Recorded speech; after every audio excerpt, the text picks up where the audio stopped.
Dan Bapak Ibu apabila ada pertanyaan, silahkan boleh langsung raise hand juga, atau mau diketik di kolom chat, silahkan. Saya bacakan dulu yang sudah masuk, Coach ya. Coach, bagaimana saya bisa memaksimalkan iman saya untuk menghadapi situasi yang kadang tidak sesuai dengan harapan saya? Kadang saya beriman akan sesuatu yang baik menurut saya, tetapi kenyataannya tidak demikian, Coach. Ya, ini sering terjadi di umat Tuhan ya, yang kadangkala tanpa sadar tidak terlalu mendalami apa yang Tuhan rencanakan dalam hidup kita. Tanpa sadar kita selalu mengikuti keinginan kita. Jadi iman kita itu berdasarkan keinginan kita, bukan berdasarkan apa yang Tuhan persiapkan rencanakan. Itu masalahnya. Jadi kita harus hati-hati di sini. Kita boleh beriman, tetapi iman yang bagaimana?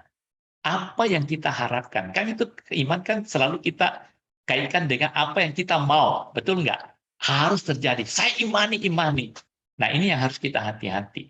Nah sebenarnya iman yang paling yang Tuhan mau kita lakukan itu adalah percaya kepada Dia.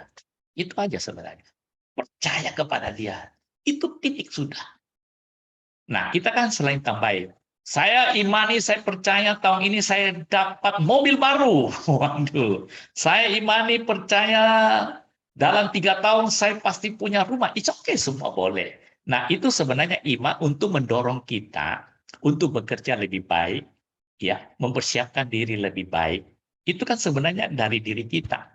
Nah, dan kita juga percaya Tuhan membukakan jalan-jalan itu. Tetapi apakah itu terjadi atau tidak terjadi? Itu bukan masalah iman yang seperti yang Tuhan mau dalam firman-Nya gitu. Iman yang Tuhan mau itu kita sungguh-sungguh percaya kepada Dia dan melakukan kehendak-Nya, bukan kehendak saya, bukan kehendak kita. Itu yang kadang-kala sering kita salah pahami. Dan itu sesuai blueprint-nya, rencananya. Ya, nah kalau itu sesuai blueprint rencananya pasti terjadi ya.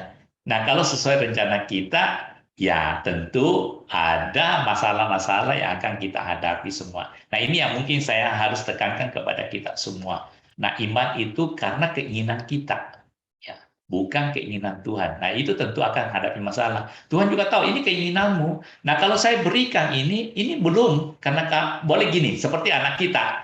Kalau dia minta sepeda motor, kamu belum umur 17. Walaupun kamu beriman, kamu tunggu umur 17 baru saya kasih sepeda motor supaya ada SIM. Intinya begitu.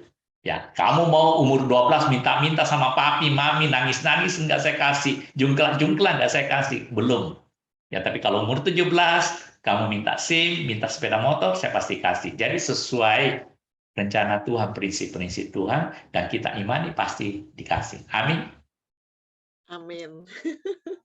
Terima kasih, Coach. Jadi kita harus lebih belajar lagi apa yang Tuhan mau ya, Coach, bukan apa Ya, yang kita mau. betul. Pertanyaan selanjutnya nih, Coach. Coach, bagaimana saya harus bersikap saat situasi tidak sesuai dengan harapan ekspektasi saya, sedangkan saya harus segera memberi jawaban atau keputusan? Ini mungkin dalam hal pekerjaan sepertinya, Coach. Kalau misalnya dalam pekerjaan sesuatu yang tidak sesuai dengan ekspektasinya, kemudian harus membuat keputusan yang cepat, kayak gitu, bagaimana cara mengatasinya, Coach? Karena Atau tadi saya bersikap? dengarnya memberi jawaban. Berarti orang lain punya, bukan dia punya sendiri.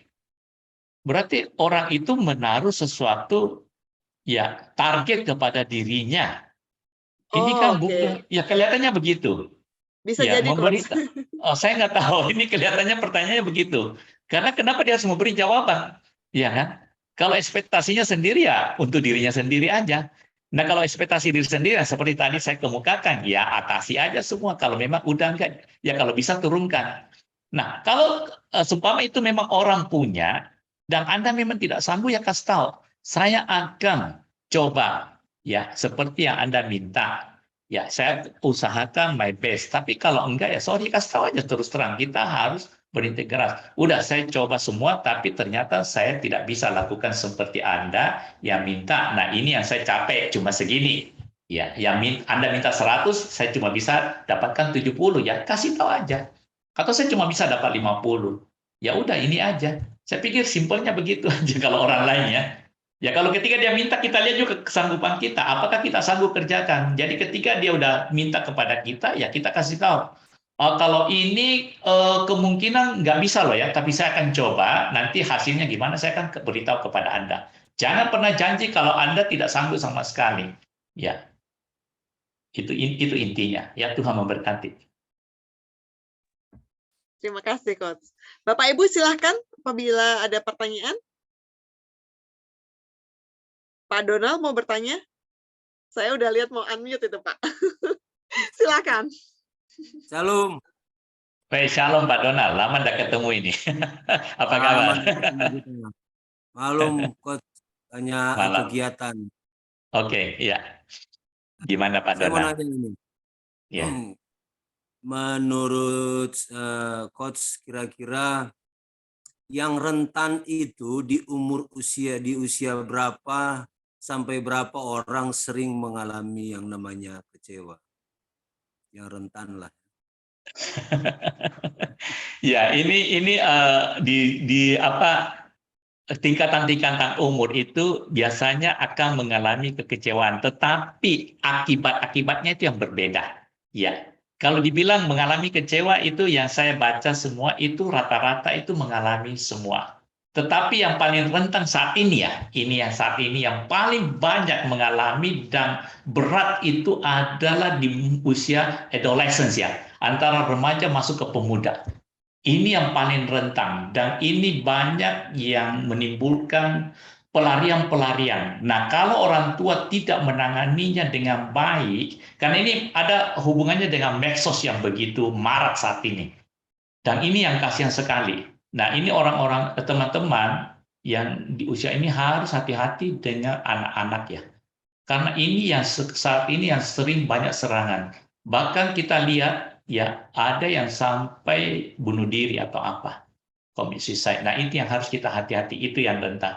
Nah kita lihat bahwa ternyata di tingkatan-tingkatan usia itu ada kekecewaan-kekecewaan yang berbeda karena mereka mengalami ekspektasi-ekspektasi yang berbeda-beda juga. Jadi di tingkatan-tingkatan tahapan itu ada ekspektasi yang berbeda-beda. Sepanjang ada ekspektasi yang melebihi, yang seperti tadi saya ungkapkan, bahwa kita itu lebih, rata-rata manusia itu di setiap tingkatan umur yang diselidiki ya, selalu merasa dirinya lebih baik dari orang lain, lebih hebat dari orang lain, lebih menonjol dari orang lain, lebih mampu dari orang lain. Nah, ketika kemudian dia sadar, nah itu biasanya di usia-usia ketika dia udah lebih bijak ya, tapi itu juga tergantung kedewasaannya, bukan masalah umur. Ketika dia banyak bergaul, belajar, dan introspeksi diri, ketika dia mulai bersadar bahwa ternyata kita itu punya banyak masalah. Kita itu harus ternyata humble. Karena masalah yang utama itu adalah di pride dan proud. Itu mungkin Pak Donald ya, secara simpelnya. Secara gender, Coach, kira-kira yang lebih banyak mengalami kecewa siapa nih, Coach? Mungkin udah tahu ya jawabannya. Yang pasti memakai perasaan lebih besar, Pak. Iya. Perasaan yang lebih besarnya itu yang memang mungkin orang yang mengalami situasi seperti ini memang kalau tidak teratasi dan diantisipasi dengan baik akan menghambat pertumbuhan rohaninya ya. betul sekali. Setuju sekali, Pak. Itu efek-efeknya yang membuat dia tidak mengenal Tuhan dengan baik. Ya. Pertumbuhannya itu akan terhambat. Ya. Karena dia akan bergumul di sisi ini. Bagus sekali. Ya. Terima kasih, materinya bagus banget, bagus. Tuhan memberkati, Pak. Ya. Kerinduan kita yang mudah-mudahan ini kita menolong supaya kita jangan terperangkap lagi di dalam bidang ini ya. Karena ini sangat berbahaya sekali. Oke, silakan. Ada lagi? Silakan Bapak Ibu, masih ada pertanyaan? Oh, ada pertanyaan nih, Coach. Ya. Coach, saya mau nanya, apabila ada orang terdekat kita yang mengalami kecewa, bahkan sampai membuatnya putus asa, maka sebagai rekan atau sahabat, apa yang harus saya lakukan, Coach? Simpelnya ya kasih aja ini YouTube-nya. Ya supaya dia bisa tertolong ya, dia bisa mengerti ya. Jadi kan ini ada rekamannya ya, dan kita sekarang bagi 3 ya, 15 menit semua. Ya, memang tidak gampang karena kita tidak tahu situasi yang dihadapi bagaimana. Yang intinya ya kalau dia bisa dengar ini bahaya-bahayanya semua dan cara mengatasinya, mudah-mudahan itu bisa menolong dia ya. Makanya kita record ya. Nah, kalau memang nggak bisa lagi, ya tolonglah dia, doakan dia, kasih tahu dia, untuk apa Anda kecewa? Yang rugi itu siapa? Ya Anda sendiri. Orang yang mengecewakan Anda pun itu sebenarnya mungkin tidak sadar. Dia tidak tahu, karena ekspektasi Anda aja yang terlalu berlebihan. Mengharapkan pujian, mengharapkan dihormati, mengharapkan ini itu, ternyata Anda tidak dapatkan. Menginginkan penghargaan yang lebih, gaji yang lebih tinggi, ya, nilai yang lebih tinggi, tapi ternyata Anda tidak dapatkan. Ya. Nah, orang yang melakukan itu mungkin dia tidak sadari, itu dia pikir dia udah murah hati ya, seperti tadi ya dari firman Tuhan. Dia udah murah hati, dia udah baik hati, cuma Anda cemburu, iri hati mau bandingkan. Ya, itu yang harus kita antisipasi mungkin. Itu aja mungkin ya, Sis Melda ya. Ya, terima kasih, Coach. Bu Foli menjawab ya buat yang bertanya. Dan Bapak Ibu, kita